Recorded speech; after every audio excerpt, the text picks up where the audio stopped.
All right, Senate Republicans are meeting with President Trump today to talk shutdown strategy as the funding standoff now hits the 3-week mark. Doug Luzader live in Washington this morning, and apparently, Doug, Democrats, are rejecting a GOP plan to begin paying federal workers who remain on the job. Explain that for us.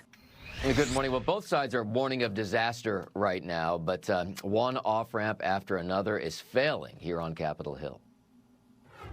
Behind the White House, demolition, clearing the way for President Trump's new ballroom project. But in front, look for solid GOP unity today on the shutdown. We're hoping the Democrats become much less deranged and that we will get the vote pretty soon. And I hear they're starting to feel that way, too. They're starting to feel like they really have to do what's right for the country. Donald Trump definitively needs to get involved. He needs to get off the sidelines. The Democratic leader in the House says the president needs to give permission for Republicans to cut a deal to eventually reopen the government.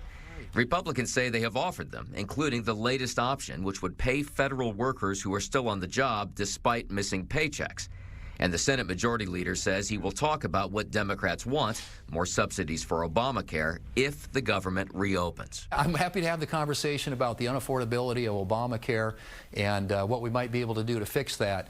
But you can't do that while the government is being held hostage. But Democrats are holding their lines, and there may not be much support for stopgap efforts to pay some federal workers. It's not legislation that I support because it appears to be more like a political ploy to pick and choose. And for the 11th time yesterday, Democrats rejected the Republican bill to temporarily reopen the government at current spending levels. And back to you guys. Okay, Doug Luzader, thank you for that update.